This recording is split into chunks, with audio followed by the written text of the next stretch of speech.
Hello everyone. তো আজকে হচ্ছে আমাদের যুক্তি বিষয়ে পরবর্তী ক্লাস।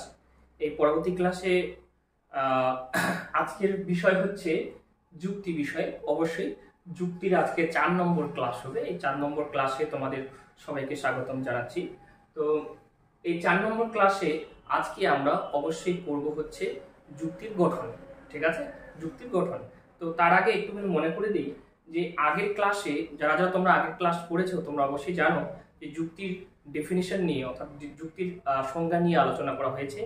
এই যুক্তির সংজ্ঞা পড়াতে গিয়ে একটা সংজ্ঞাতে বলা হয়েছে যে যুক্তি হলো কতগুলি বাক্য বা বচনের সমষ্টি, যেখানে একটি বাক্য বা বচনের সত্যতা প্রমাণের জন্য এক বা একাধিক বাক্য বা বচনের উপর নির্ভর করতে হয়েছে। এবং এই সংজ্ঞাটা পড়ার পর তার উদাহরণস্বরূপ আমরা ঠিক এরকম একটা উদাহরণ লিখেছি। কিরকম দেখে নাও একবার।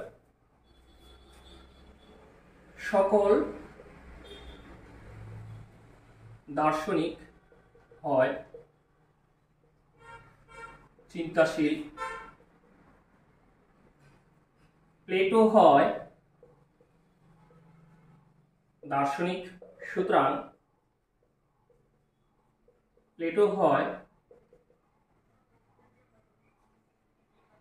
চিন্তাশীল। ঠিক আছে, এরকম একটা উদাহরণ আমরা পড়েছি। তাহলে যুক্তির উদাহরণে যেহেতু এটা আমরা পড়েছি, তো অতএব বলা যেতে পারে যে এটাই হচ্ছে একটা যুক্তি, তাই না? এটাই একটি যুক্তি। তাহলে এই যে যুক্তিটি গঠন হলো, তাহলে কার দ্বারা গঠন হলো? কতগুলো বাক্য বা বচনের দ্বারা। এগুলো হচ্ছে এক একটা বাক্য বা বচন। তাহলে এই বাক্য বা বচনগুলোর ক্ষেত্রে আমরা দেখব যে এই বাক্য বা বচনগুলো হচ্ছে, এই বাক্য বা বচনগুলোর এক একটা নাম আছে।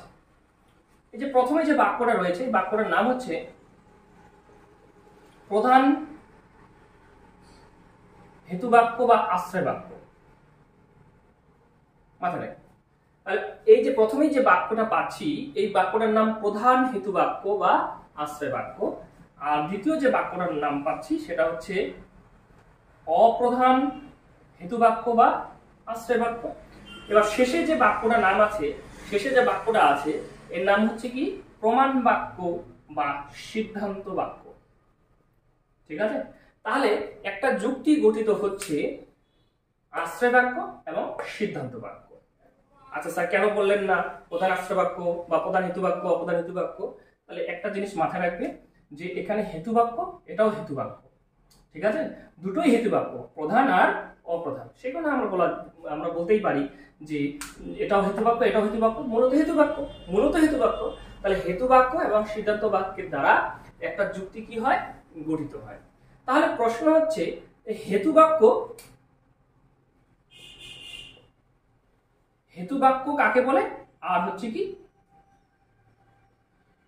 সিদ্ধান্ত বাক্য কাকে বলে, তাই না? সিদ্ধান্ত বাক্য কাকে বলে? তাহলে এই উদাহরণ দিয়ে কিন্তু হেতু বাক্য সিদ্ধান্ত বাক্য কাকে বলে এটা আমরা জেনে নিতে পারি। কিরকম ভাবে? তাহলে প্রথমে যদি বলে হেতু বাক্য কাকে বলে, তাহলে বলতে পারি যে এই দুটো হচ্ছে হেতু বাক্য, আমরা জানি। তাহলে এই দুটো যদি হেতু বাক্য হয় তাহলে হেতু বাক্য কাকে বলবো? হেতু বাক্য মানে কি? এক ধরনের বাক্য। তাহলে হেতু বাক্য হচ্ছে এমন এক ধরনের বাক্য যে বাক্যগুলোর ভিত্তিতে আমরা সিদ্ধান্ত বাক্য গঠন করি। তাহলে হেতু বাক্য হচ্ছে এমন এক ধরনের বাক্য যে বাক্যগুলোর দ্বারা আমরা কি সিদ্ধান্ত বাক্য গঠন করতে পেরেছি। এই দুটো বাক্যের ভিত্তিতেই তো সিদ্ধান্ত বাক্যটা গঠন করতে পেরেছি, নাহলে তো গঠন করতে পারতাম না। তাহলে অবশ্যই এই দুটো বাক্যের ভিত্তিতেই কিন্তু সিদ্ধান্ত বাক্যটা গঠিত হলো। অর্থাৎ আশ্রয় বাক্য বা হেতু বাক্য হচ্ছে এমন ধরনের বাক্য যে বাক্যের ভিত্তিতে আমরা সিদ্ধান্ত বাক্য কি করেছি? গঠন করেছি। তাহলে এটা গেল হেতু বাক্য সংজ্ঞা। সিদ্ধান্ত বাক্য কাকে বলবো? না, সিদ্ধান্ত বাক্য হচ্ছে হেতু বাক্যের ভিত্তিতে যে বাক্যকে প্রমাণ করা হয় তাকেই বলা হয় কি? তাকেই বলা হয় সিদ্ধান্ত বাক্য। তাহলে এই দুটো বাক্যের ভিত্তিতে কিন্তু এই বাক্যটাকে প্রমাণ করা হয়েছে, কেননা এই বাক্যের আগে কি আছে? সুতরাং চিহ্ন আছে, যে প্লেটো হয় চিন্তাশীল। এই বাক্যটাকে প্রমাণ করার জন্য এই এক বা একাধিক অর্থাৎ এই দুটো বাক্যের উপর অর্থাৎ এই হেতু বাক্যগুলোর উপর কি করতে হয়েছে? নির্ভর করতে হয়েছে। তাহলে এই দুটো বাক্যের ভিত্তিতেই কিন্তু এই সিদ্ধান্ত বাক্যটা কি করা হয়েছে? গঠন করা হয়েছে। তাহলে সিদ্ধান্ত কাকে বলে? হেতু বাক্যের ভিত্তিতে যে বাক্যকে প্রমাণ করা হয় সেই বাক্যকেই বলা হয় সিদ্ধান্ত বাক্য। তাহলে কাকে প্রমাণ করা হয়েছে? এই বাক্যটাকে প্রমাণ করা হয়েছে, অতএব এই বাক্যটাকে বলা হবে কি? সিদ্ধান্ত বাক্য। ঠিক আছে, আজকের ক্লাস তাহলে এতটুকুই, এবং পরবর্তী ক্লাসের জন্য তোমরা সব অপেক্ষা করো। অবশ্যই তোমরা একের পর এক ভিডিও পেতেই থাকবে, ক্লাস পেতেই থাকবে। আর যেরকমভাবে সাপোর্ট করছো ঠিক সেরকমভাবে সাপোর্ট করতে চলো, অবশ্যই সাপোর্ট করো, এবং অবশ্যই আমার সাপোর্টের দরকার হবে, তোমাদের সহযোগিতার প্রয়োজন হবে। তোমরা যদি আমাকে লাইক, কমেন্ট, শেয়ার, সাবস্ক্রাইব করে যদি উৎসাহ প্রদান করো, তাহলে অবশ্যই আমিও একটু শক্তি পাই তোমাদের শেখাতে। অবশ্যই তোমাদের কাছ থেকে আমি অনেক কিছু শিখবো। দেখি, আমিও চেষ্টা করছি তোমাদের কিছু না কিছু শেখাতে। ঠিক আছে, তো নেক্সট ভিডিওতে অবশ্যই দেখা হচ্ছে। টাটা।